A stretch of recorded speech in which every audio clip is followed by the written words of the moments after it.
so we went through all of that stuff, man, and it took a long time for me to grow up. Right. And I'll bring you even closer.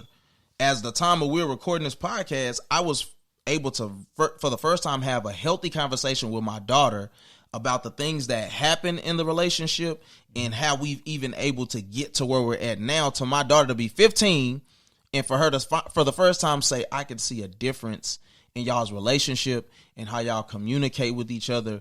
Like, it takes a lot of stress off of her. You know what I'm saying? Because it's like, it matters to me now that, right. And it should have always mattered to me, but it's like, you should see me being loving towards your mom. You should see me treat your mom a certain way. Spot on. And I kind of got that dynamic from you. Mm-hmm. And so tell me about how you even got to that understanding to even execute it. Right. So top of the morning, afternoon, and the evening. It's the Wayne World Podcast. You know what it is. We gonna get that raw. We gonna get that real, that uncut.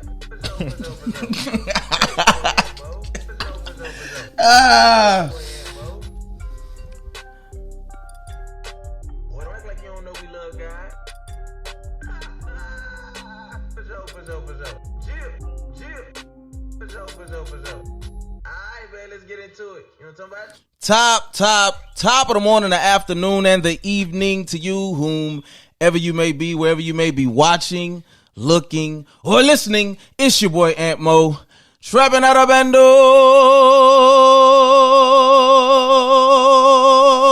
Whoa, let me eat with your big baby. And welcome to Wayne's Words, my middle name, you know, come back. You know what I'm saying? Guess who's back? Back again. Tell your friends. Saying that. Man, what you got going, folk? Oh, you want smoke? Hey, he don't want attention. What's up, man? Ready to see Maze in the building, dog. Hey, man, ready to see Maze, man, in my whole night. Now, listen, man. It's been a minute. And my mailbox is full. My Gmail, my Rocket Mail, my Hotmail, my Yahoo account, and they got one question. Everybody asks the same question. Ain't nobody ask you no questions. Man, you want to be popular so you want to see it on my phone? Bad. Wait a minute, it done locked up. I gotta show you. What's your question, man? Hey, man, can we cuss on here? Man, we got a guest in the building. Let's ask Cash. Cash, can we cuss on here, dog? All right, man. He said we good, wholesome Christian folk. Man, it's for the people. Hey, y'all heard the people, man. They say we can't cuss on Hey, they said, hey, hold on, man. They said when Jesus used to say, call people brood of vipers, that was a cuss word. That's what they said. That's all I'm saying. Don't get mad, just flip tables. yeah, hold on. That's two different texts. You trying to eisegete, you trying to exegete. Listen, man. I ain't mean to blaspheme. The blasphemy. Listen, dog. Welcome to another episode of the Wayne's World Podcast, coming live and direct from the couch, man. I'm your hostess with the mostest, and Mo once again. And we got Randy C. Mays in the building, man. We are here with a good one. You know what I'm saying? A oldie but a goodie. You know what I'm talking about? Hey, half on the baby. All I need is your body. You know what I'm talking about? Man, listen. Let me tell you something. Let me look everybody mama in their eyes and tell them like this. That's both our kids. Ooh. Hey, look, man. Let me just be honest here, because we're gonna take some we're gonna take some twists and turns in here, okay? I just want to start this by saying I have matured in life, and I done made some different changes. You understand what I'm saying? So this ain't gonna be what people think it's gonna be, but we're gonna keep it. We're gonna keep it honest. We're gonna keep it funky. Gotcha. So let me ask you, Randy C. Mays. First of all, before we get into any of that, it's been a long time since I done left you without a dope beat to step to. So, I don't know, man. I'm kind of thinking in music these days. But anyway, no, seriously, man. How you been, dog? It's been a minute. Blessed and highly favored, man. Oh, man, you want to be churchy so bad, dog. Hey, this is why Trey don't like us. Trey be like, can you just not say Jesus, bro? Can you just not? And I'll be like, bro, listen, dog. I love you with all my heart and my corazon, dog. You know what I'm saying? We gonna find our balance, but I'm like, man, we gotta mention old man, we gotta mention old him. You got to, man. But nah, man, you been good though. Man, tell me, listen, bro, for y'all who don't know, Randy C. Mays is mixed with a little bit of Jamaican. He mixed with a little bit of African. That boy worked about 16, 17 hours a day. Yeah. Hey, you should be sleeping right now, truth be told. Absolutely should be, man. I can see the reds of your corneas. But the people need us. Yeah. Yeah, where would you be without me? They need a word. Man, I'll say this. Work and personal life definitely have been hectic, but there's no excuses. Like, you know what I'm saying? Like, we really do have to work at being consistent. I wanted now that conversation would have fit well in the Cap is at an all-time high episode that y'all will be getting super soon. Absolutely. Because it's a lot of cap for y'all making excuses for stuff that y'all should just be doing as men anyway. But I digress. So man, let's get into some co-parenting, man. Let's get into those people who have, you know, in my case and your case, you know, our kids were in the household from the very beginning. You know what I'm saying? And then dealing with the transition of them not being there as every day, really, as you would desire. Just kind of give some background into your situation and how you've learned to maneuver through it. Right, man. So I got a divorce in December of 2019. We started the household split in probably like September of 2019. And we do in my situation, we do a 50-50 custody agreement. So I get them for a week, she get them for a week, and we alternate. The key factor for me is I'm still dad. Mm-hmm. Nobody can take my place. I'll always be relevant. And I have to be more intentional about contact with them when they're outside the house. But overall, as far as the co-parent dynamic, which is most important, keep it super simple. If it ain't about the kids, don't worry about it. Oh, okay. Oh, it's just that simple, huh? Keep it simple, man. You could just keep it simple. Don't even talk about it.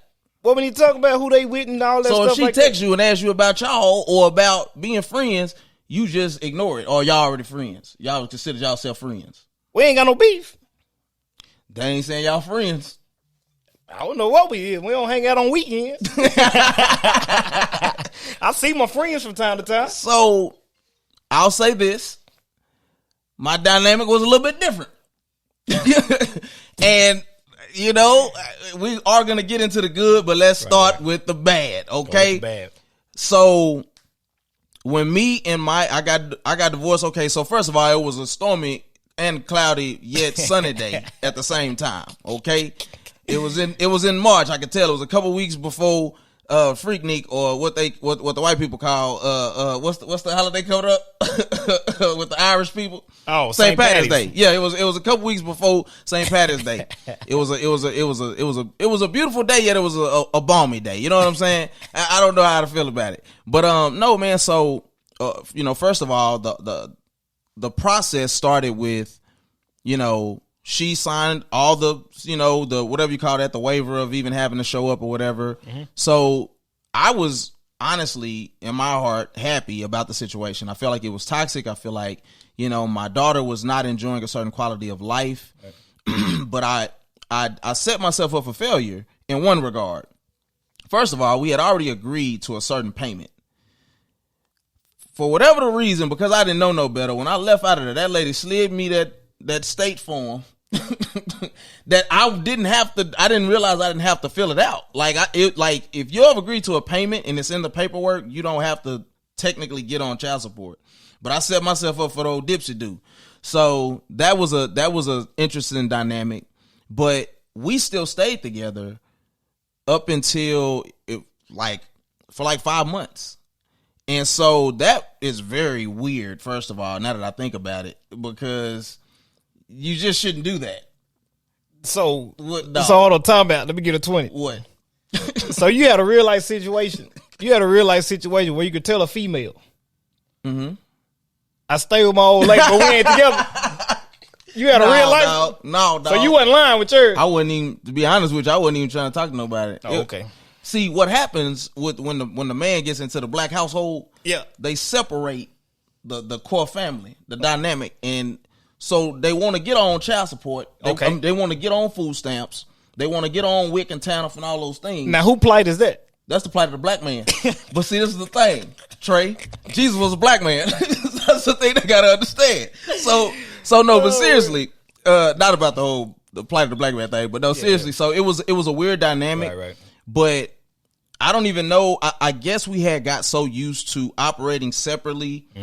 Because I'll be honest. I think it was about like a year and a half, 2 years. We were already at odds, and it just was, I didn't see any hope. I don't know if she did either. Right. But the weird thing was my anger at my life at that time and the things that I was dealing with didn't allow me to be the father that I desired to be. Gotcha. And I was very angry. And so dealing with my daughter, she received a lot of the brunt of those things, which made her not even want to really deal with me, to be honest. Right. A lot of the time she would cry when she was be left with me. And I was just like, yo, this is crazy. So it came to this boiling point at one point where she told me about how my daughter wasn't going to want to deal with me anymore and I need to do this and that. And I believed it to a certain degree, but I just went and talked to my 5-year-old at that time. And it was the start of us actually building a tangible relationship. Right. You know, the one thing I'll say to fathers who are going through co-parenting situations where you aren't going to see your child every day, or maybe you've already been not seeing your child every day, is don't be afraid to talk to your child. Right. Because the thing that I assumed was that my daughter didn't halfway love me in the first place. Wow. Like, you got to think, I grew up without a father, without a mother. Like, my grandmother raised me. You know what I'm saying? Like, I always tell people, like, if we're in Arlington, my dad stayed the equivalent of, like, Grand Prairie or something. And he just didn't come around. So my only thing I ever cared about was being a good father. Right. And I was failing miserably because I didn't know relationally how to deal with women. You know what I'm saying? And so that just drew a wedge between me and my child at a young age. So, man, as we got to that time, like, I'll never forget it, bro, because our lease was about to be up in, like, August. And that was the whole reason why we were still staying together or whatever. And then it was like 1 month before or something like that. She just was like, hey, can you handle it? Because I'm about to roll. You know what I'm saying? Like, just, and I was like, oh, okay. Don't even worry about that, folk. You just tell your, you know what I'm saying? So, you know what I'm saying? And then it just started like a downhill spiral. I had so much hate and bitterness against her. Right. I thought that the peace would be in just not being around her. But it took me to get to 34 to realize, Anthony, you were always the biggest issue because you needed to deal with yourself. Wow. You couldn't be a better father because you were too busy blaming somebody else for why you were in a bad marriage or whatever it may be. And so it made co-parenting very rocky for quite a few years where we were at odds. And, you know, I was as broke as could be. I remember I was personal training at the time, and I was bringing in like $1,500 a month, which is kind of cool for a trainer, but it's like, okay, that's cute, but where you paying rent at, and where the food coming at, and where the clothes for the babies, and you know what I'm saying? And so I went through that whole process, and what I can say, hindsight, is that she always did give me the benefit of the doubt, but I don't think she understood. Well, she did later admit that even her putting me on child support was rooted in wanting me to hurt like she hurt. Wow. Which I couldn't even receive it at that time because it was just like, well, nigga, take me off then. You know, like, look, that's that. Calm down. But, yeah, man, it created a big back and forth between us. And as I started like finding odd jobs to do because I was a quote unquote entrepreneur and I was trying to find my way, it just made it less time for me to spend with my kid. More arguments to have eventually with her because she's like, well, you ain't sending me no bread. Like, I was getting my daughter, but you know, some people feel like that time ain't good enough, folk. And so it was just one of those things. And so I'll ask you, what was it that allowed you guys, even though no situation is crystal smooth as you could be, what allowed you guys to make a bit of a better transition in working with each other, where ultimately marriages almost always, when they end, is just a bunch of hate and vitriol towards each other? Honestly, man, I took a high road and a bunch of losses in the beginning. Like, a lot. I was essentially a punching bag. You know what I mean? But my daughter has this discerning spirit. She can sense everything. So I care more about sparing my daughter's feelings and keeping her in a healthy place than I do about winning a battle with a girl. You see what I mean? So it was more so of there was some back and forth that took place like right after the divorce, whatever. And I ended up calling. I said, listen, I'm not I was like, we already divorced. Hell, I'm on child support already. I ain't scared to tell you nothing. So anything that you hear that I said, call me. I'll either confirm or I'll say I didn't say it. Mm-hmm. And that opened up a line of communications there. And I think around that time period, me and you ended up doing a fast for like, I don't know if it was a day or. I remember that. Remember that? Right. I remember that. After that, after that no, I'm sorry. We fasted. And then I had the conversation with her. Yeah, that's what happened. And then she was just like, she hit me with like 10 or 15 things that she had heard I said. Dang. Right. And all of them were lies. So the bad blood that was taking place for that month, it was like January or something like that. It was a bunch of stuff going on. It was, and how she was acting was all based on lies she had heard through the grapevine. Mm-hmm. Let me look into the camera. From church people. Hey, like, seriously, bro. It was some off the wall, bro. Yeah. I ain't gonna get into it. I already know. Yeah, it was some off the wall stuff, and I'm like, I don't even talk like that.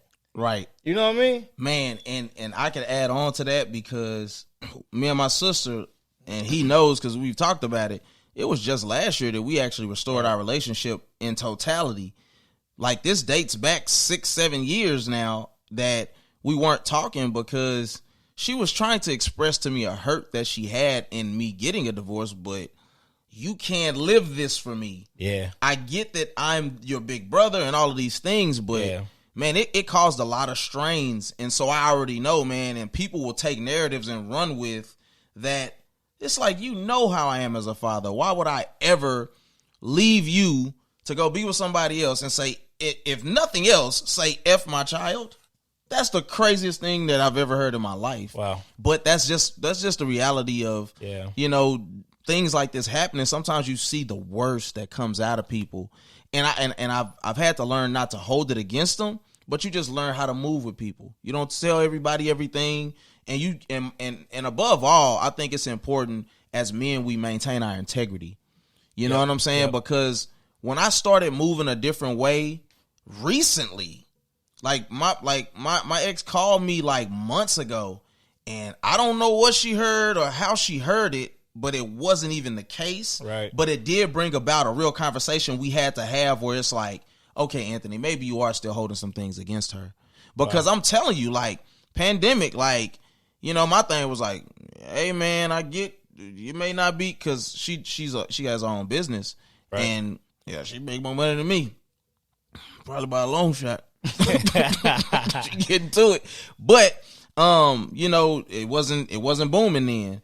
And it kind of humbled me because I'm like, I never even said, hey, y'all good over there? Like, it was just when you have such a mindset towards somebody, you can justify treating people away based off your own little feelings. Right, as men, we gotta stop being so emotional. Like, that's not an inherent characteristic of ours. It's not that we shouldn't feel or express how we feel, our emotions in general, but man, we'll allow it to make us act like suckers. Yeah. And so that was an interesting dynamic or whatever. But back to that conversation, it took me to really sit with myself. She said something to me and I said, you know what? We've been doing bad towards each other for so long that I have no choice but to receive what you're saying to me. Wow. And actually take it in. You know what I'm saying? And that began to be the tearing down of stuff. Like, man, when we were married, bro, I've said things to her that I would never repeat. Like, I tell people that all the time. I said the worst stuff you could ever say to a person to her. Right. Just because, guess what? If you're going to try to make me feel away, this mouth powerful, kinfolk. I'll make you feel like scum. And I took pride in it. But I was young. I was stupid. Right. I made a decision that I shouldn't have made based off of other people. Right. And that bitterness, it'll bring the worst out you. I ain't going to compare it to somebody putting their hands on a woman, because I'm not saying that that's okay either. But I'm like, you get what I'm saying? It's just those... marriage is just not an easy thing at all. People look forward to dresses and how they gonna dance down the aisle and how much this bouquet costs, but they never look at the reality, even the sex, and they don't realize that sex ain't that long. Number one, it just ain't. And then number two, the reality of it is there's gonna be 20-something more hours in a day that you gotta look at this person, that you got to work with them together, and you need to start figuring out what their life goals are. Like, what do we have in common? Like, you can say opposite attracts all day long, but Them opposites better be a smooth groove. You know what I'm saying? Right. Because this ain't for play. And so we went through all of that stuff, man, and it took a long time for me to grow up. Right. And I'll bring you even closer. As the time that we're recording this podcast, I was able to, for the first time, have a healthy conversation with my daughter about the things that happen in the relationship and how we've even able to get to where we're at now. To my daughter to be 15 and for her to, for the first time, say, I can see a difference in y'all's relationship and how y'all communicate with each other. Like, it takes a lot of stress off of her. You know what I'm saying? Because it's like, it matters to me now that, right. And it should have always mattered to me, but it's like, you should see me being loving towards your mom. You should see me treat your mom a certain way. Spot on. And I kind of got that dynamic from you. Mm-hmm. And so tell me about how you even got to that understanding to even execute it. Right. So, actually, I'll talk about that later. But so the loving dynamic is, it hit me one day towards the end. It was actually a comment that she made. She made a comment when we were discussing the number on child support for the decree, right? Mm-hmm. And she made a statement that said, I have to make sure that me and the girls are good, right? Mm-hmm.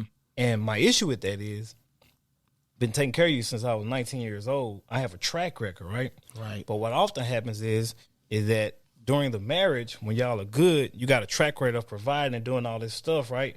And then it starts to go downhill. And the dynamic changes. You treat her according to the situation and not what you're supposed to be doing. Right. So now it's saying that this is the new track record on how my life is going to be post-divorce. You see what I'm saying? Yeah, yeah. So now it's like I still, up until when she moved out, I still was like car insurance, all the stuff like that until a certain date. Yeah. Right? So I had a track record even when all hell was breaking loose of doing what I said I was going to do. Yeah. You see what I'm saying? So now post-divorce, I still have a leadership role. She still calls and runs stuff by me because I'm their father. I don't have that issue. You see what I'm saying? But I had a track record of doing it. So keep your integrity, and you ain't got to do nothing crazy or go break the bank or be paying for bags or nothing like that. But at least do what you said you're going to do and show them that post-divorce or post-breakup, I'm still going to be in a position to do what I said I was going to do and be a father. Yeah. The second thing was, since y'all are apart now, there are going to be very few encounters where the kids actually see y'all engage one another. And kids have a crazy sense. So, like you said, they have to see you love their mom. Because you don't know what joker she dating. You don't know. They have to see it, and they need to see it from you because you should be the most influential male in their life. So they still need to see you love on their mom. So that's why I make a big deal. If it is a birthday dinner, I make sure my kids hear me say that I'm going to pay for their mom's food. Yeah. All these four, they're on mine. I'm not being showy, but I want them to see that I still got her. Yeah. When I draw off the kids, it's a side church hug and a kiss on the forehead every time. Whoa. Every time. Every time. That's big. It ain't no old school. I don't know about no forehead kisses, folk. It's still them forehead kisses is. Hey, I seen Jackson do that on Best Man. That's what got him. Got a what's the name girl knocked off. Boy, you stupid. You stupid.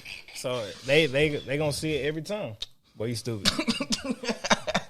Yeah, man. So I think it's important that you do what you say you're gonna do, man, and that you don't change up, because you change up in the last 3 months because of the marriage, because you're in your feelings. Yeah. She's like, okay, this is what he gonna act like. But I'll say this. It works both ways.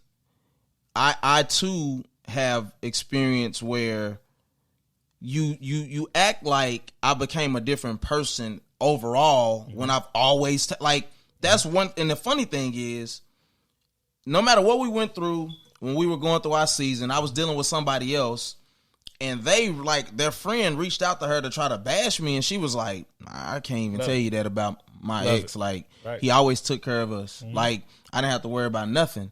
And I'm like, that's a fact. That doesn't change based off of circumstances. Right. So to women, I'll say, regarding men who have always been there and always been present, don't let situations allow you to paint narratives based off of your feelings that could trickle down to the kids, You got kids who grow up bitter at their fathers because the mom didn't want to let the father come around, and that's not letting men off the hook, because a lot of men will just say, bump it, I'll pay my child support and I'll move on.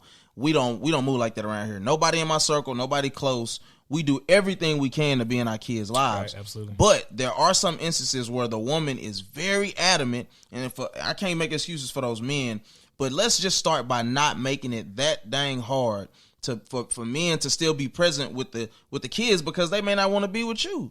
Right. Maybe it's okay. I don't want to be where I'm not wanted. Right. But I think it's like we make it like we just have to have people. We have to be with them. No, you don't. It's okay. And if they choose to leave, let them go. The kids are always going to be more important once that dynamic is broken. Right. Once, because based off what we believe, the husband and wife are the most important dynamic.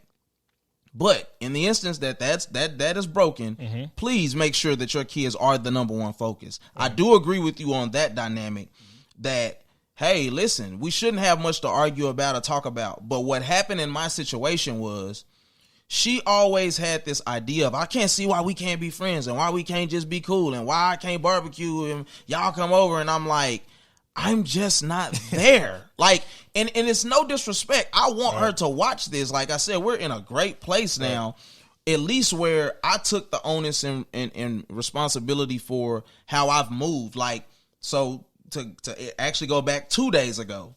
So it was me and my wife's anniversary. We celebrated 2 years of marriage, right? And so I wanted to get my girls a week earlier, and it's my actual daughter and my niece. So I wanted to get them a week earlier so me and my wife could have the whole weekend to ourselves. So I asked her if it was cool. She said yes. But what I didn't realize is that I threw off our schedule when I did that. And so then when I didn't have them, I was expecting to get them again. And she got a little snarky with me, folk. It was the grace of God. You know what I'm saying? I didn't respond in the way that I normally do. But it's the humility that I've learned to have, because I do want healthy relationships, that I was able to see the wrong, apologize, and then correct it, and now we can move forward. And so the same thing I told her through the text, I told my daughter through the text, and it was cool. We on the same page. Right. But that stuff, man, I'll just say this. When it comes to co-parenting, whether it's men or women, healing isn't the easiest thing to do.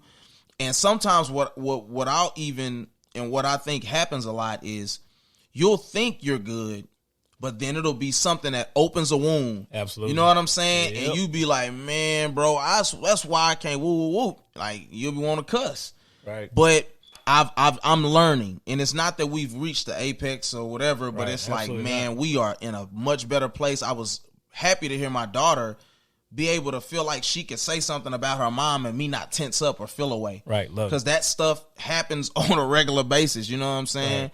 So we're going to take a little break. And when we come back, you know what I'm saying, we're going to get into the rest of it. You know what I'm talking about? Hi, man. We back in this thing, man. We had to pay a few bills. You know what I'm talking about? You know, that boy Chuck really used to say we'll be back in 2 and 2. You know what I'm talking about? But nah, man, one of the things I wanted to get into before we got into the whole child support dynamic is, I want to get your opinion on this, because I'm like, my ex is very independent.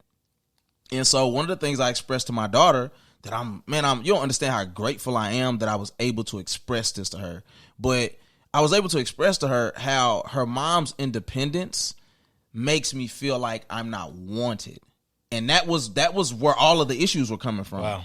Because of the fact that I'm a father who wants to be a father every day. Right. And, you know, she moved to Benbrook, which is like 40 minutes from here. Mm-hmm. You know what I'm saying? There's not a reality where, unless me and my wife are, you know, got our own business and we don't got to clock in nowhere, that we could even make that happen. And even still, why would you want to drive 40 minutes there and 40 minutes back every day to make sure they get to school? It's like, I feel like she hasn't worked with me as a co-parent at times, but I can't speak for her situation and what she needed to do for her. Right. But my overall point was, I just wanted her to communicate. Like, just keep me in the loop. My daughter said, well, she said she want to give me a car when I turn 16. And I'm like, well, that's next year. I'm like, it's cool. She's teaching her how to drive now, but let me know. And so it's about the independence. Like, she feels like to this day, even though we in a good space, she feels like, well, if you want to do something, you just need to come to me because I'm going to just do what I'm going to do. And I'm like, bruh, I literally can't do that. And she feel justified in it. And she said this, so it's not a knock against, it's not like I'm trying to knock her, but she literally told me as well during that first conversation that she feels like she's pretty much responsible for the child that my daughter is. Like, and that's like a big blow to a person like me who's been very instrumental. It's almost like we split the time, if you want to be honest, because I was so heavily involved up until 7 or 8, and she's played a much bigger role now. Not to say she didn't play a big role then, but she's playing a much bigger role now because of the dynamics that, you know what I'm saying? So how, like, is that something that I just need to let go with time and it'll get better because she may be moving closer? Or because I'm like, I don't know how to deal with that because it just seems a little disrespectful, just a little bit. There is nothing you can do about that, bro. I can't think of one thing you can do about that, but continue to inconvenience yourself and realize that there's only a small window left in which your daughter's gonna be under her roof. Like, so it's like you can take the route that's current going, or you can say, okay, she's there, I'm here. I know I'm an active father. My daughter needs me. I'm going to be present, whatever it is, and say, I'll suck it up, be inconvenienced for 3 or 4 years until she chooses to go to college, military, start a bit, or whatever it is she's going to do.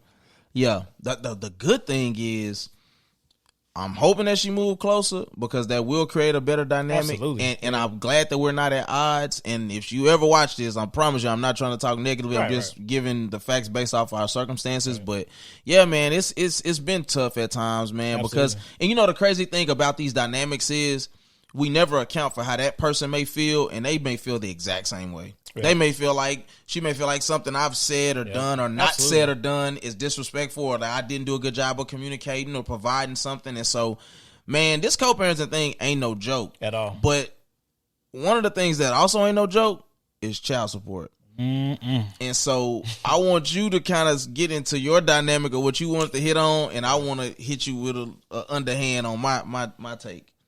Okay, so I'll start it from a place of I'm on child support. She probably ain't taking me off. I just go ahead and say it. I didn't accept it. It is what it is. And this is a dynamic where I have 50-50 custody. So I have her just as much, and I'm still on child support. I was almost bullied into it, though, because the way that they were kind of doing it at the time was that it was going to be an offset. So they were going to take what I take home and subtract from what she was taking home, and that was going to be the amount. Oh, Lord. So she was just starting, so it was literally almost 3 times. They was gonna hit you with the gross too. So it was almost 3 times. So I had to end up settling on a dollar amount. You know what I'm saying? Yeah. Now, mind you, I'm sure there's some ways I could have fought. I mean, but at the time it was just whatever, man. But anyway, what I was gonna say to the guys on the co-parenting thing is, don't let the fear of being put on child support let them hold you by your nuts. Like, Don't. Well, I got to do this. I got to appease her in this area. I got to do this. And you end up going out like a sucker, and you not being as present as a father is what you need to be. Take the loss on the father. Because what I found that is, bro, let me go spiritual for a second, is I accepted it. Somehow, some way, all things work out for our good. And my mind, business-wise, opened up. You see what I'm saying? You remember right after when the pandemic hit, I ended up making like $5,000 off masks. Right. You see what I'm saying? Yeah. I ended up finding factories and vendors and the disinfectant service. Right. Yeah, my mind creatively, because I'm going to get my money back. Yeah. You ain't finna just take my money. Yeah, I'm finna run it back up. And so my mind, business-wise, opened up. And it's actually, I don't want to pay child support anymore. Don't get me wrong. I ain't just saying it. So let me be clear. Yeah, so Tori Marie. Free me. Free real. You want that? So, but you got to look at what you may be missing, holding on to that anger if you are on child support. And, man, just don't let nobody just hold you. Don't let nobody control you by a fear of maybe being on something. They're going to do what they want to anyway. Yeah. And so situation definitely was different in the regards of I was just so ready to be separate from her that I didn't give a crap. I thought joint conservatorship meant we 50-50 down the middle, whoop, whoop, and I don't think that's what it is. Like, I don't. Even to this day, I still don't know what that mean. Because when it came to, like, right around the time of the pandemic, she was feeling a way because she felt like, well, you just don't like me, so I'm going to prove you right in what you think about me, right? Water under the bridge, but it's what happened. And so what happened is she started holding me to what the divorce decree said, which was Friday at 7 p.m., Sunday at 7 p.m. Okay. On her birthday, I could get her for 2 hours. Wow. And, every other in the summer or however that go, that was crushing me, yo. What it did do is force us to have a conversation, because I tried it for a couple weeks and I was just like, bro, I need my kid, bro. That is no time to spend with a kid. Like, not a kid that you want to be around. You know what I'm saying? Like, I'm not the let me get the kids on the weekend so I can do whatever I want during the week type of kid. Like, that's just not me. Right. And so, yeah, man, that I didn't realize that type of stuff, that type of language was in the divorce decree until that moment. And mind you, this was like a 5-6 year gap in between that. And I thought that was kind of ruthless, but, it is what it is. I'm like, she must have been looking through that thing, licking that thumb, going through pop. I'm like, how did you even know that you could do that? Right, but right. It is what it is. But in my case, like I said, we had agreed to, let me go ahead and punch you in the stomach real quick. We actually agreed to $150 every 2 weeks. So I don't think he has license to speak on this subject anymore. Bro, I spent that on candy last week. Oh, God. Bro. Woo. Hey, hold on. I ain't saying it in a minute. Man, turn my mic off, bro. No problem. I got you. Don't worry about it. He did a little time himself. Hey, listen. I ain't say, everybody fell sometimes. Listen, we agreed to $150 every 2 weeks. And I thought that was a travesty. Let me cut you back on, dog. Yeah, I thought that was just a crying shame that you would do a clutch. Hey, oh yeah. hey, we'll both go. We'll both go. Cash a little to the story. But I mean, listen, dollar bills is dollar bills. That man said $70-some odd a week. Hey, $70-some odd. Oh, snap. Oh, I'm gonna tell you how broke I was, though. I ended up getting behind.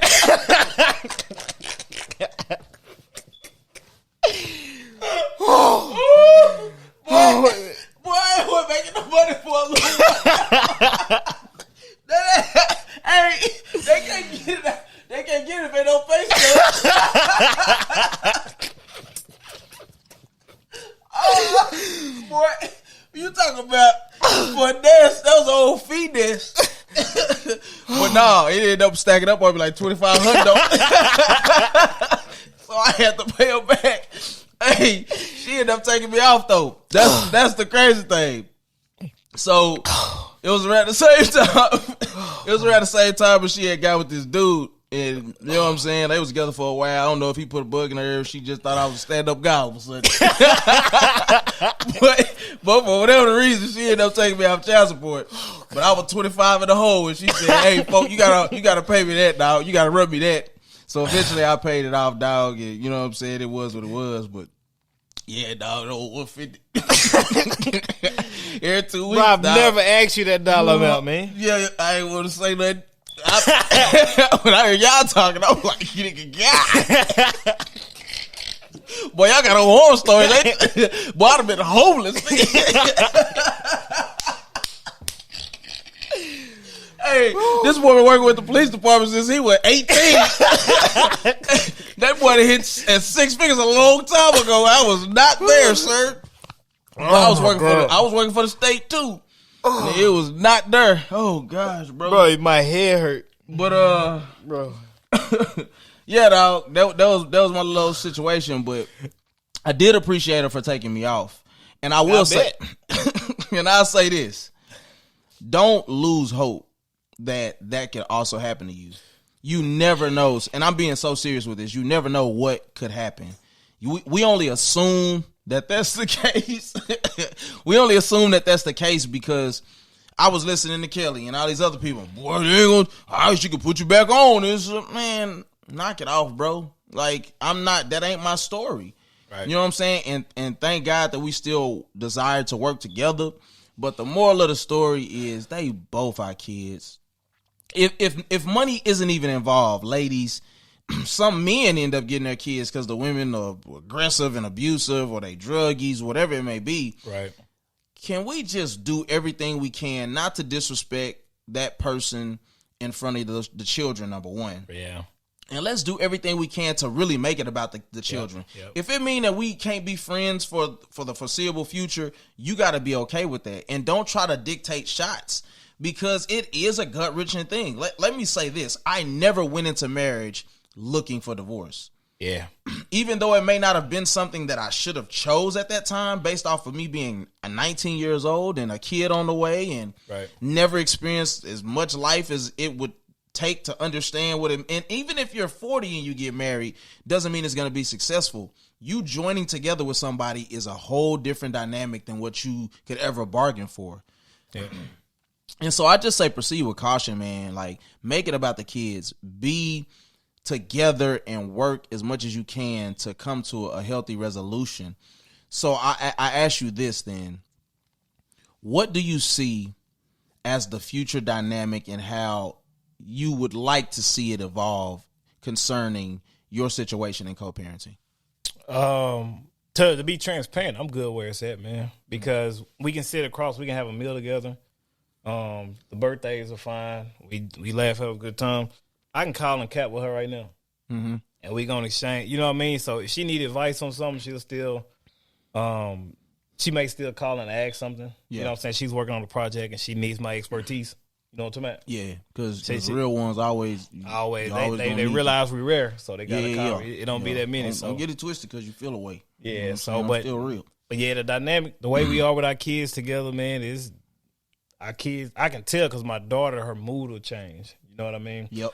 And I want my kids to, as they get older and kind of see, because I heard the divorce hit some kids like around that junior high. You got to really kind of watch them. Yeah. You know what I'm saying? They say you really have to watch them. So there's still some room there. You know what I mean? But if we notice a change in behavior, I'll call and say, something going on over there, or she saw something going on over here.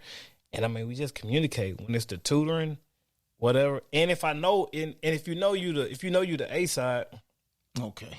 If you know you're the A side dynamic, and that means financially, right? Okay. And it's something for the kid, and you are on child support. If the kid needs it, the kid needs it, bro. Yeah. Like, we can work out the logistics later, and if she's lying and being deceptive, that's honestly between her and God. If that's the dynamic, if the kid needs a tutor, don't put that off on child support if she's saying she ain't got it. The kid shouldn't have to suffer from that. If you can make it happen, make it happen. Very true. And also, man, when it comes down to you wanting time with your child, if you're able to do more, historically, the women take them to their doctor's appointments. The women volunteer at the school. You still a parent. Yeah. So take off work or do it. Be at all the award stuff. Say volunteer at the field day. Like, take them to the dentist appointment. Take them to the doctor's appointment. Yeah. I limit. I don't like nobody saying nothing to me. So I do everything in my capacity to limit what can be said. Yep. I schedule all the that's what I chose to do because I don't want to hear no man. I don't want to hear it. You can't say nothing. I don't want no critiques. Yeah. Not from her. Yeah, bro. Because I'll say this, bro. There was a huge level of anxiety for years when I would see her number pop up. When I see that, I would be like, "Wow, what's next, bro?" And I'm like, it was a real thing. Like, people thought I was capping. I'm like, no, bro. I feel anxiety because I'm like, I don't know what's about to happen. But the strange thing is she felt the same way. And I'm like, I caught cap because I never call you on nothing unless it was pertaining to the kid. My only issue was it seemed like a lot of our issues had less to do with the child and more to do with me. Yep. And I'm like, it ain't about me. It's about her. So as long as she's good, we don't have to, you know what I'm saying? But right. I think it just speaks to giving people time. Like, make sure you're doing right by people and give them time to grow and mature. And then we could get into a space where we can be where we're at now. Right. You know what I'm saying? So one more thing, man. sometimes when the separation happened, understand that at some point it was something that brought y'all together, right? Mm-hmm. Sometimes they may not want you, and this goes for the man and the woman. They may be calling and want to be in contact with you because they still want access to your gifts. Like that's a huge thing. So they may call and want some encouragement because that may be your natural thing that they were always able to get from you no matter what. Yeah. So you got a decision to make. Yep. You can stop access if that's what you called to do, or you continue to exercise your gift, man, and just let God work out everything else, man. So you may not be the answer may not be block them, communicate through the kid's cell phone or email or whatever. You got to every situation is different, man. Yeah. But if you can get some of the anger and bitterness out of your heart, though, I think it really opens up the clarity for what God is really calling you to do in your situation. Right. Because that's not easy to do. Because I'll say I got my daughter a phone early, because I was like, I don't want to talk to you. Right. And I just refused, and you can't control it. So it is what it is. But, man, I think this whole thing is about just growing up and maturing, man. Like, co-parenting ain't easy, but it can be done. And I think if I was to look at an ideal situation, it would be one that is full of open communication and planning for the future together for this kid, because it don't stop until they become an adult. And then in a lot of areas, what does that look like? What does adulthood look like? Like, it ain't when they're 18, because that just mean that's right. A legal age that they gave you in the world. That Especially don't mean nothing. And I just don't see my daughter going off the wagon wanting to go somewhere. Like, my daughter isn't even sure she want to go to college. Her parents have been entrepreneurs her whole life. She's just looking like, there's too much that I can do. Absolutely. And so, man, listen, you have been listening to another episode of the Wayne's World Podcast. And I'll let you guys in on something. This will be formally known as the Wayne's World Podcast. We will be making a shift in the name. A lot of that stuff will be revealed here super soon. We want to make it abundantly clear who our audience is, who we're dealing with, and the topics that we're going to get into. And so I look forward to it. I'm excited about it. And, man, there's really a lot of more things to come. Please check out the sponsors. Go support them. Go check out their businesses. I'm sure you've seen them pop up in here, and we thank you guys. We love you. We appreciate everything you've done. Absolutely. For your listenership. Please like, share, comment, and subscribe as always. Until next time, life is hard enough, so please don't just live elevated. Until next week, we love you. May the Lord keep you. We'll see you at the conference. Peace.